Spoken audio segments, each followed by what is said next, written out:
राधे राधे। संतरे का जूस हम बहुत आसानी से निकाल सकते हैं। संतरा बहुत ही ज़्यादा लाभदायक है। आज जो मैं जूस निकालने जा रही हूँ ये कीमू का जूस है। ये एकदम संतरे जैसा होता है, बस बहुत थोड़ा संतरा है। इसका जूस संतरे से ज़्यादा मीठा होता है। इसका रस हम आसानी से निकाल सकते हैं। इसके लिए लगभग 1 किलो संतरा मैंने ले लिया है। इसे धो लिया है और धोने के बाद अब मैं इसे काट रही हूँ। इसे मैंने अब काट लिया है और ऐसे ही सारे संतरे काट लेने हैं। और ये जो मशीन है ये रस निकालने की मशीन है।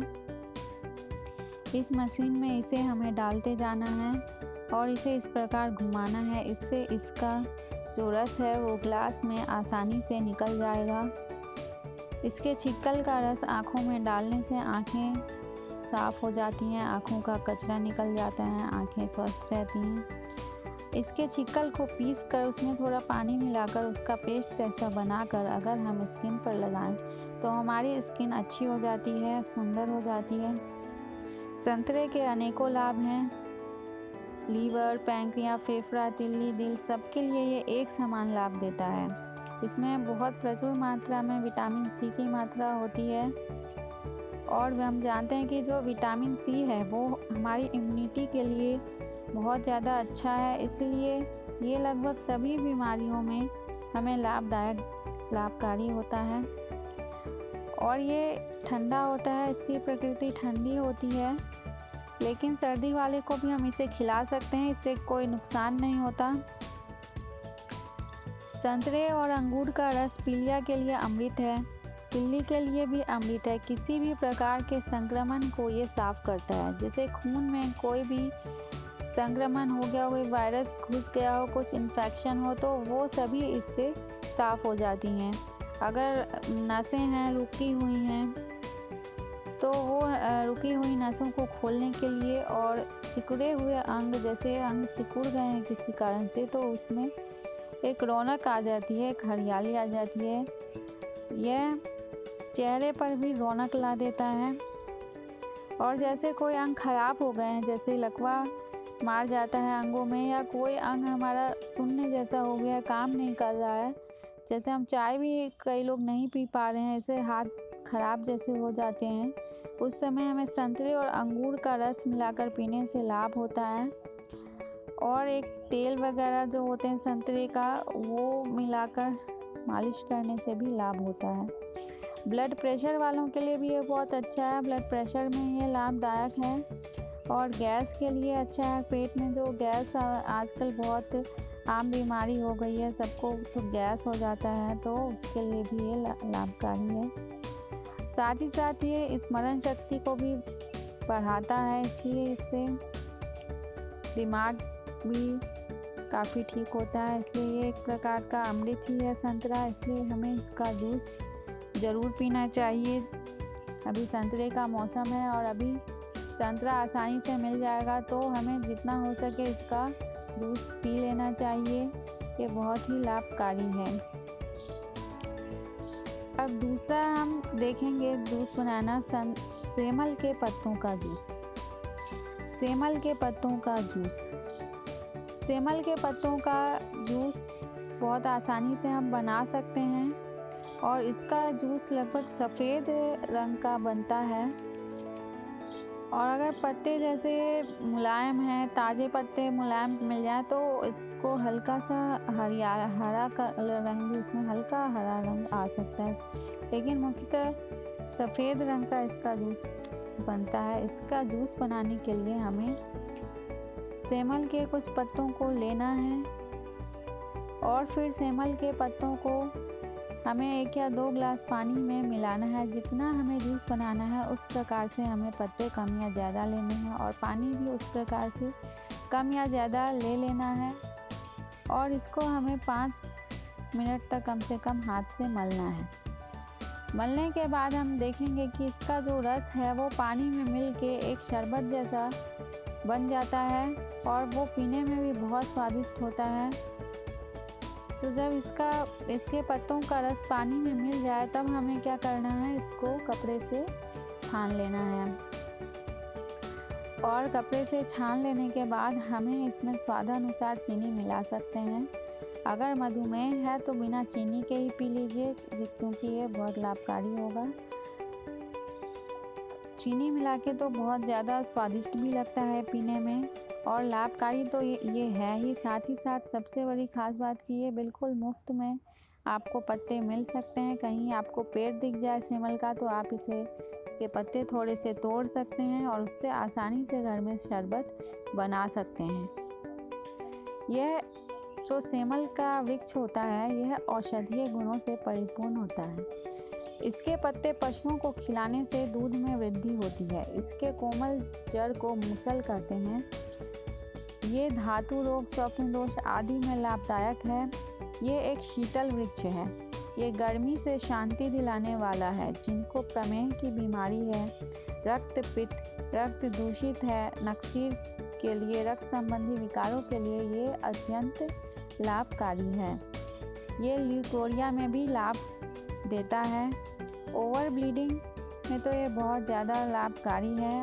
किसी भी प्रकार की अगर बहुत ज़्यादा माहवारी में रक्तस्राव ज़्यादा हो रहा है तो उसके लिए हमें क्या करना होगा, 100 ग्राम सेमल के जड़ का पाउडर लेना है, 50 ग्राम मुलेठी, 25 ग्राम स्वर्ण गेरू।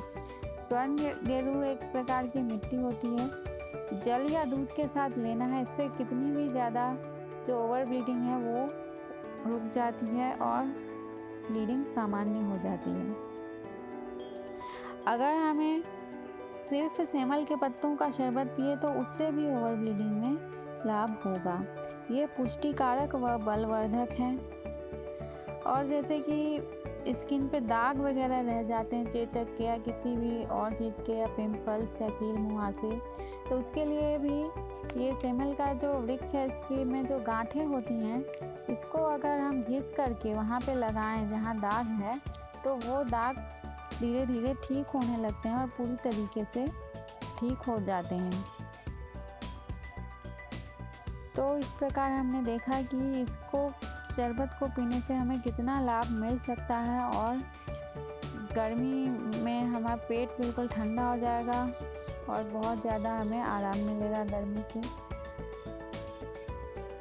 अब हम दूसरा जो वृक्ष है वो है शीशम। अब हम शीशम के पत्तों का शरबत बनाना भी देख लेते हैं। इसका पत्तों का शरबत भी सेमल के पत्तों के शरबत जैसा ही बनता है।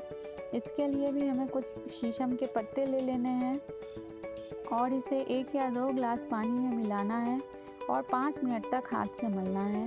मलने के बाद इसका नारंगी जैसा रस पानी में मिल जाता है और इसका जो रस है, जूस है, वो हल्का सा ऑरेंज जैसा बनेगा। शीशम का जैसा सेमल का हमने देखा था सफ़ेद बनता था, इसका हल्का नारंगी बनता है। और ऐसे ही हमें इसको मलने के बाद अच्छे से हमें इसको सूती कपड़े से पहले छान लेना है और छानने के बाद हमें इसमें स्वादानुसार चीनी या मिश्री मिला लेनी है। तो इसके बाद इसको हम पी सकते हैं। ये भी पीने में बहुत अच्छा होता है और इसके तो बहुत ज़्यादा लाभ हैं शीशम के। अब शीशम जो है वो उसका पेड़ लगभग सभी लोग पहचानते ही होंगे, क्योंकि जो शीशम की लकड़ी है वो फर्नीचर के लिए बहुत अच्छा होता है, सभी जानते हैं।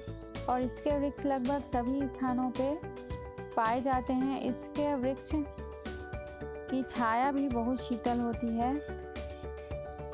इसकी जो पत्तियां होती हैं वो बहुत शीतल व पौष्टिक होती हैं। गर्मी संबंधी व कमजोरी संबंधी परेशानी इससे हम ठीक कर सकते हैं। यदि आंखों में लालिमा है तो शीशम के पत्ते को सिलवट्टे पर पीसकर आंखों के ऊपर टिकिया की तरह रखकर पट्टी बांध लेने से आंखों में जो संक्रमण है, लालिमा है, उसमें लाभ होगा। पशुओं में अगर थनैला रोग जो हो जाता है, इसमें उनके थन खराब हो जाते हैं, उस रोग में भी ये अत्यंत लाभकारी है। उसमें भी हमें इसको पीस करके उनके थनों पे लगा देना है, उसमें वो रोग ठीक होने लगता है। और स्तन कैंसर में, जिन महिलाओं में स्तन कैंसर की संभावना है, तो शीशम के पत्तों को पीसकर वहाँ गांठों पे लगा देने से स्तन कैंसर नहीं होता, उसके गांठ ठीक हो जाती हैं। अगर स्तन में दर्द है तो पत्ते को गर्म करके उसमें गाय का घी लगाकर स्तन में बांध लेते हैं तो स्तन में जो दर्द है उसमें भी लाभ होता है। यदि शरीर में गर्मी रहती है तो इसका शरबत पी सकते हैं। गर्मी संबंधित रोगों में यह बहुत लाभदायक है। ओवर ब्लीडिंग में भी ये बहुत लाभदायक है। शीशम के पत्तों का शरबत अगर रुक रुक कर पेशाब होता है तो उसमें बहुत लाभदायक है, इससे पेशाब खुलकर होने लगेगा। सर्दी में थोड़ी सी काली मिर्च मिलाकर इसका सेवन हम कर सकते हैं। शीशम के पत्ते विष को भी समाप्त कर सकते हैं। शीशम के पत्ते व नीम के पत्ते को उबाल लेना है पानी में, और जहाँ पे हमें किसी विषैले कीड़े ने काट लिया हो वहाँ पे उस पानी से सिकाई करनी है, इससे विष भी समाप्त होने लगता है। स्किन संबंधी जो प्रॉब्लम्स होती हैं जैसे कुष्ठ रोग है या दाग है, ये दांत खुजली, झाइयाँ इत्यादि रोग हैं, स्किन संबंधी प्रॉब्लम्स में भी ये बहुत लाभदायक है, जैसे कुष्ठ रोग, दांत खुजली आदि। इसमें हमें इसका एक तेल बनाना होता है। उसके बनाने की विधि है कि लगभग 1 किलो शीशम की लकड़ी लेनी है, ताज़ी लकड़ी, लेकिन पेड़ पुराना होना चाहिए, किसी पुराने पेड़ की ताज़ी लकड़ी लेनी है और उसमें 4 किलो पानी में उसे पकाना है। तब तक पकाना है जब तक 1 किलो पानी बचे, और फिर उस शीशम की लकड़ियाँ को निकाल लेना है उसमें से, और फिर उसमें हमें 1 पाव तेल मिला देना है और उसमें हम कुछ नीम की पत्तियाँ भी मिला सकते हैं। इसके बाद उसको फिर पकाते रहना है जब तक पूरा पानी उड़ जाए और सिर्फ तेल बचे।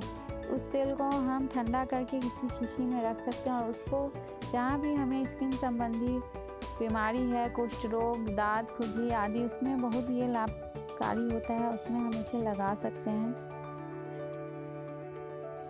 इससे जो शरीर की शिथिलता है वो भी दूर होती है। मधुमेह में भी शीशम बहुत लाभकारी होता है। धातु रोग की शिकायत भी इससे दूर होती है।